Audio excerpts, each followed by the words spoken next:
Hello friends, I am Balwant Singh, Assistant Professor in the Department of Electronics and Communication Engineering in IMS Engineering College, Ghaziabad, affiliated with Dr. APJ Abdul Kalam University, that is AKTU, Lucknow.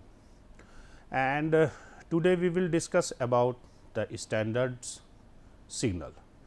In the last lectures, we had discussed about basic concept of the signals and some types of the signal, that is even signal, odd signal, periodic, non-periodic signal.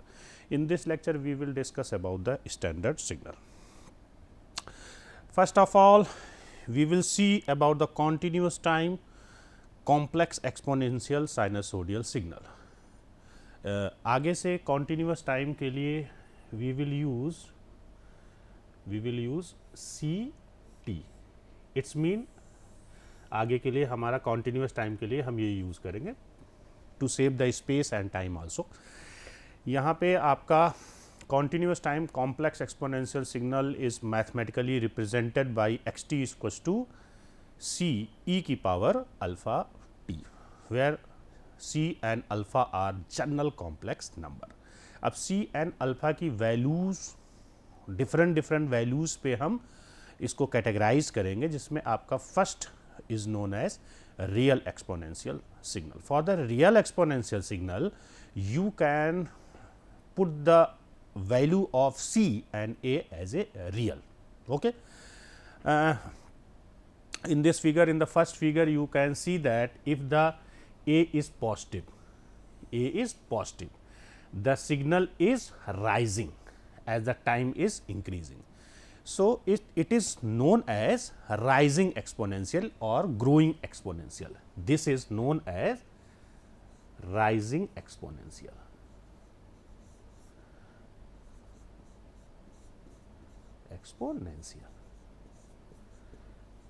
This is form of e की power a t और alpha t, हमने जो भी इसको माना है e की power a t, यहाँ पे हमने e की पावर a माना है तो e की पावर 80. Okay.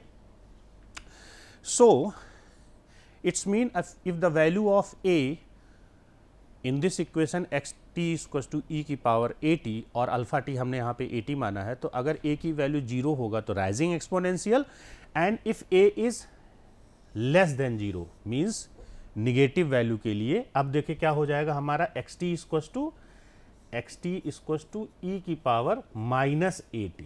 ये हम सबको पता है, यहाँ पे हमने c नहीं लिखा, c कांस्टेंट है, तो वहाँ पे कुछ भी वैल्यू आप रखोगे 1 2 3, एंड सिंप्लिसिटी के पर्पज से we will put the value of c generally 1 रख देते हैं, जिससे थोड़ा सा मैथमेटिकली कैलकुलेट करने में समझने में हमको आसान हो. तो क्या हो गया ये decaying exponential. As the time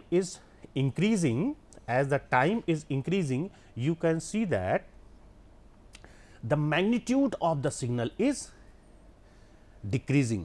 यानी इस केस में if t tends to infinite, then आपका जो मैग्नीट्यूड है, suppose let's magnitude is m, tends to 0 की तरफ अप्रोच कर रहा है, तो such type of signal is known as decaying exponential. This is known as decaying exponential. Okay, very simple. और ये जनरली मैथमेटिक्स में, साइंस में आपने अननोन सिग्नल्स नहीं है, तो ये बहुत यूजफुल सिग्नल है आप फ्यूचर आगे के पॉइंट ऑफ व्यू से. नेक्स्ट यहाँ पे इसी को आगे बढ़ाते हैं. Next one is the periodic complex exponential sinusoidal signal. Here if a is purely imaginary, and particularly इस पॉइंट ऑफ व्यू से यहाँ पे हमने क्या करा है, आपका एक्स टी इक्वल्स टू क्या था लास्ट में, x t equals to C e की पावर 80. मैंने कहा था सिंप्लिसिटी के लिए हमने इसकी वैल्यू 1 रख दिया है, और यहाँ ए क्या करा है, अगर if a is purely imaginary तो a equals to j omega naught रख दिया, तो आपका x t will become e की power j omega naught t. Okay, then आपका ये सिग्नल हम मानते हैं. एंड अब अगर आपका आप नाम ये दे रहे हो periodic complex exponential sinusoidal signal, अगर आपका एक्स टी पर्टिकुलरली इस x t equals to e की power j omega naught t, if this is the periodic, तो पीरियोडिसिटी प्रॉपर्टी इसको फॉलो करना चाहिए. In the last lecture we have seen that if signal is periodic then it follow x t plus capital T, where T is the periodicity.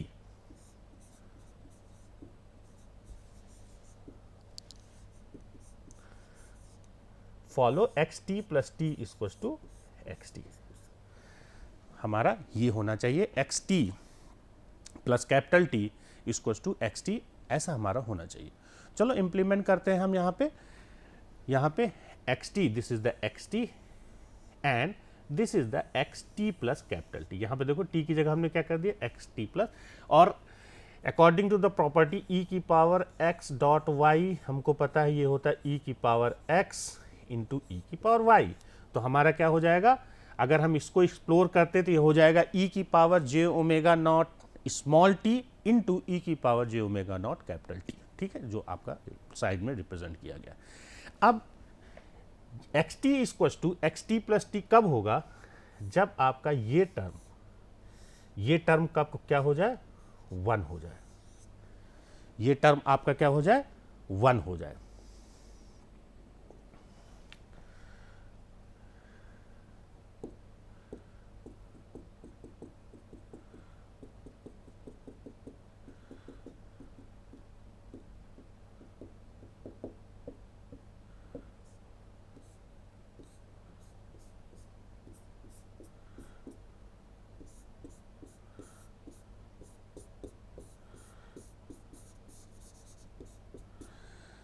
Let's see, ये term आपका 1 हो जाए. अब ये 1 होने के लिए आपके पास 2 कंडीशंस हैं. कब ये 1 हो सकता है, e की पावर 0 हो जाए तो ये 1 हो जाएगा, और ये 0 होने के लिए आपका j, तो चलिए ये इमेजनरी एक्सिस को रिप्रेजेंट करता है, या इमेजनरी प्योरली इमेजनरी पॉइंट के लिए जे रखते हैं. आपका या तो ओमेगा नॉट टी 0 हो जाए या तो कैपिटल T 0 हो जाए. अब देखो, if omega naught 0 equals to 0 then x t equals to क्या हो जाएगा 1 हो जाएगा. बिल्कुल सही है. इसका मतलब ये है which is periodic for any value of capital T. पहला बात तो ये हो गई. नेक्स्ट, जब आपका omega naught is not equals to 0 देन the fundamental period t naught of xt, that is the smallest positive value for of capital T for which capital T naught, यानी आपकी ये वैल्यू, इस वैल्यू के लिए capital T not fundamental period, इस period के लिए आपका जो सिग्नल है x t equals to e की power j omega not t will be periodic. Okay, so the signal e की power j omega naught t and e की power minus j omega naught t have the same fundamental period.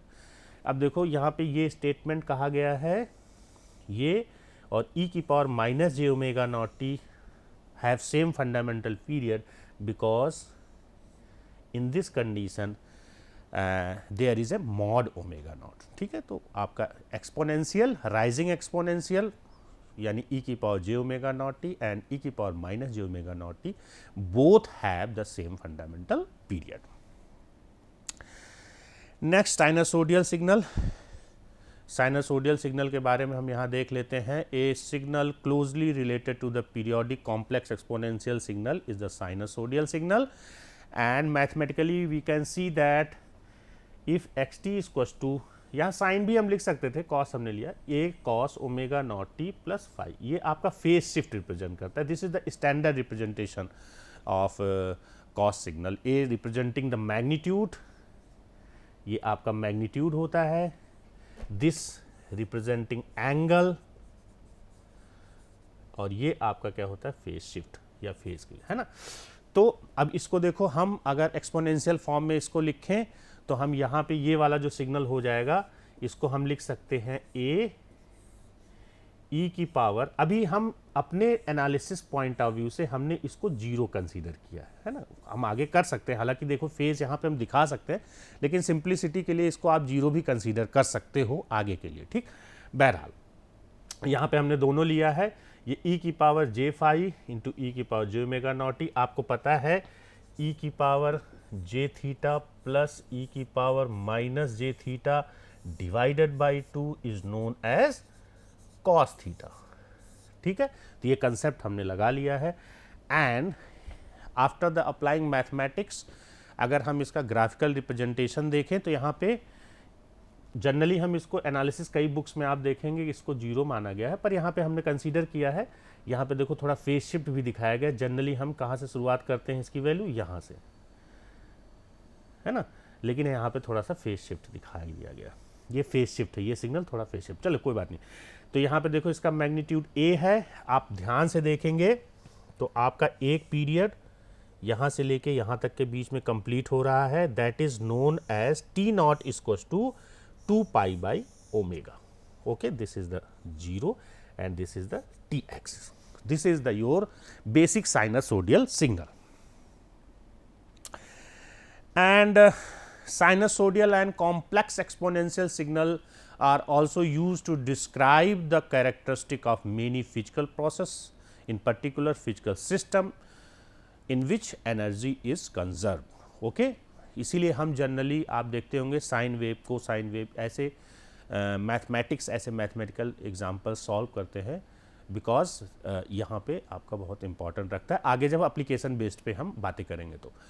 And for the example, the natural response of LC circuit is sinusoidal, and the simple harmonic motion of the mechanical system consisting of a mass connected by a spring to the stationary support is another example, and the acoustic pressure variation corresponding to the signal musical tone are also sinusoidal signal. तो ये आप देख सकते हैं application based पे साइनसोडियल कितना important है हमारे डेली लाइफ के लिए। बात को हम आगे बढ़ाते हैं उसी, and next is the general complex exponential signal. General complex exponential signal can be expressed and interpreted terms of two causes. First one is the real exponential signal and second one is the periodic complex exponential signal, okay।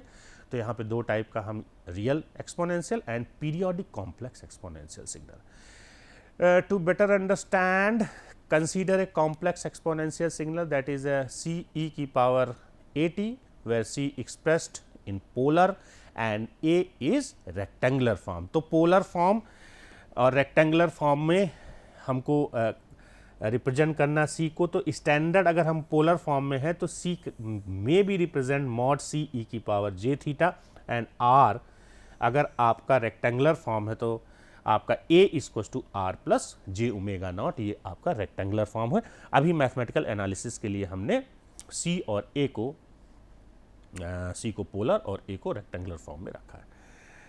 अब हमने जो last में mod सी सी की जगह हमने mod c e की power j theta और ए की जगह हमने r plus j omega naught put कर दिया है।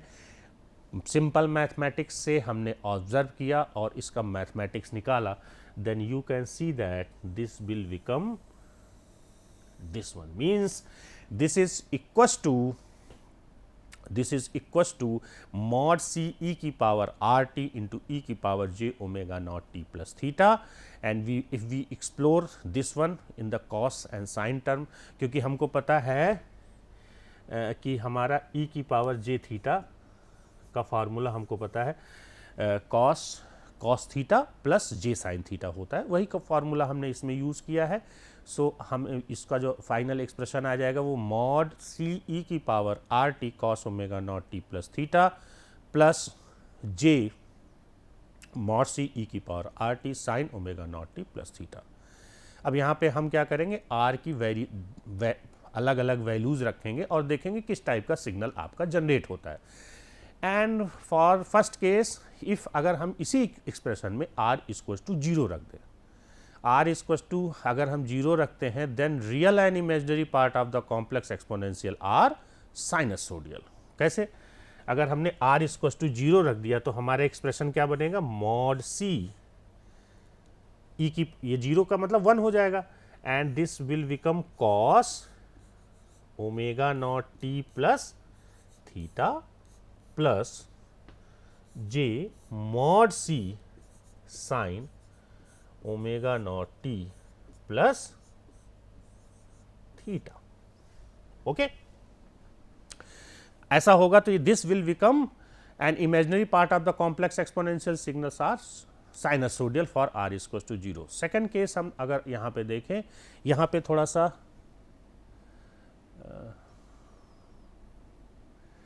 सेकेंड केस हम देखते हैं, if r is greater than 0 the correspond to the sinusoidal multiplied by the growing exponential signal.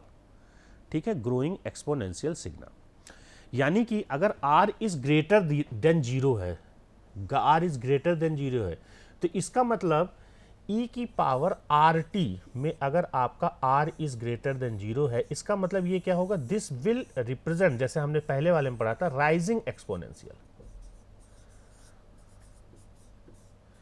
Rising exponential, rising exponential हमने देखा था, एंड ये आपका कॉस और साइन टर्म है, तो यहाँ पे एक्सपोनेंशियल सिग्नल भी जनरेट होगा। ठीक है, तो यहाँ पे आप देखो, for r is greater than 0 आपका राइजिंग एक्सपोनेंशियल दिखा रहा है कि जैसे इन लास्ट, एक second, let me show you this figure is for first case, means for this one, जब हमने r की वैल्यू 0 रखी थी, है ना, जब हमने r इक्वल टू उस वाले इक्वेशन में 0 रखा था, तो आपका इस तरह का सिग्नल, साइनसोडियल सिग्नल जनरेट होगा, क्योंकि उसमें एक्सपोनेंशियल वाला टर्म गायब हो गया है ना, एक टाइम पे हमने फिगर बना दिया था।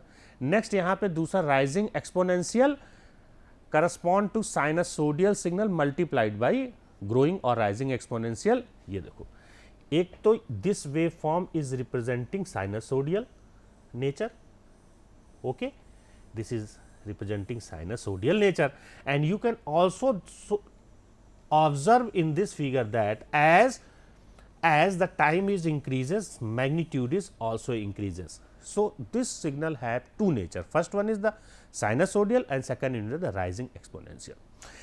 In the next, अगर हम यहाँ पे r is less than 0, r is less than 0 करने का मतलब, ये जो e की पावर rt है आपका, e की पावर rt लेस देन 0 का मतलब क्या हो जाएगा, ये r इज लेस देन 0 के लिए दिस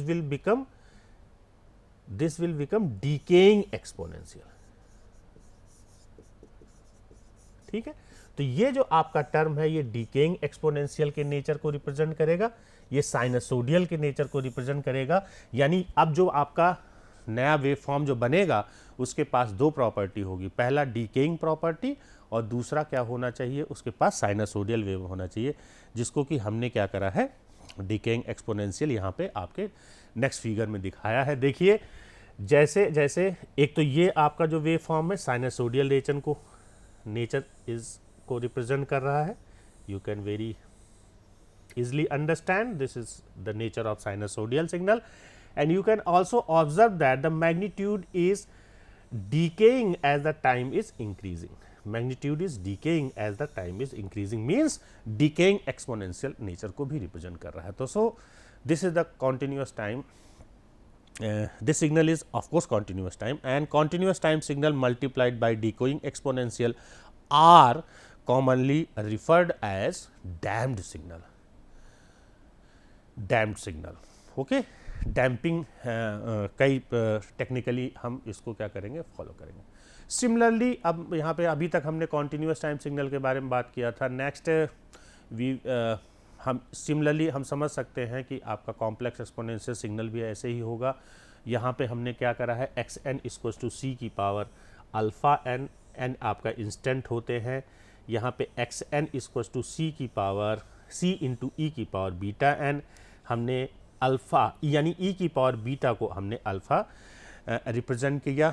इस सिग्नल में सी एंड अल्फ़ा आर कांस्टेंट, जैसे हमने पहले वाले में माना था। तो सिंपल सी बात है, तो आप ये समझ सकते हो, if alpha is greater than 1, alpha is greater than 1। देखो, अगर हमने यहाँ पे ये वैल्यू पुट करेंगे तो हो जाएगा सी अल्फ़ा की पावर, इसकी वैल्यू ग्रेटर देन 1, हम मान लेते हैं 2 है, इसको हमने मान लिया एग्जाम्पल के लिए 1 है और इसकी वैल्यू क्या है 2 है, तो 2 की पावर n, तो देखो 2 की पावर n का n की वैल्यू क्या होती है 0 1 2 3 4, तो ये हो जाएगा पहला 2 की पावर 0 का मतलब 1, 2 की पावर 1 का मतलब 2, सॉरी सेकंड वैल्यू जो जनरेट होगी 2 की पावर 2 का मतलब 4, देन 8, देन 16, देन 32, मीन्स देखो डीके हो रहा है, सॉरी राइज हो रहा है, एक्सपोनेंशियली राइज हो रहा है, फिर 32 by 64, so that's why this is the rising discrete time rising exponential signal. Similarly second में हमने अल्फा की वैल्यू 0 से लेके 1 के बीच में रखा, सपोज करो हमने 1/2 रख दिया है, 1/2 की पावर n हम समझ सकते हैं पहला 1 आएगा, दूसरा क्या आ जाएगा 1/2 आएगा, फिर 1/4 आएगा, फिर 1/8 आएगा एंड 1/16 आएगा। तो आप जैसे जैसे देखो, आप जैसे जैसे n की वैल्यू इंक्रीज कर रहे हो आपका मैग्नीट्यूड रिड्यूस हो रहा है, 1/2, 1/4, 1/8 एंड सिमिलरली आप समझ सकते हो if less than -1 you can observe such type of signal will generate and for the value of alpha between -1 and alpha -1 and 0 this type of signal will generate and you can mathematically verify this thing. Discrete time sinusoidal signal, यहाँ पे simple हमने जैसे हमने continuous time के लिए represent किया था, similarly वही कंसेप्ट यहाँ पे भी लगेगा। सपोज करते हैं एक्स एन इक्वल्स टू, पहले हमने माना है c x n equals to c into e की पावर बीटा एन, सपोज करते हैं x n equals to j omega naught, क्योंकि बीटा इक्वल्स टू हमने मान लिया j omega naught, imaginary part समझने के लिए, तो हमने कॉस सिग्नल यहाँ पे रिप्रेजेंट, दूसरा हम ये इससे भी समझ सकते हैं as n x n equals to a cos omega naught n plus phi and for information the signal xn is equals to e की power j omega naught n and xn is equals to a cos omega naught n plus phi are discrete signal with infinite total energy and finite average power. In the last lectures हमने बात किया था कि the periodic signal generally power signal and non-periodic signal generally energy signal, यानी अगर आपका duration defined है, if you a signal है उसका starting point and terminating point if you know, तो आपका जनरली वो एनर्जी सिग्नल होता है। And if the signal start at minus infinite to plus and terminate at plus infinite और vice versa, then वो आपका पावर सिग्नल होता है। ठीक है,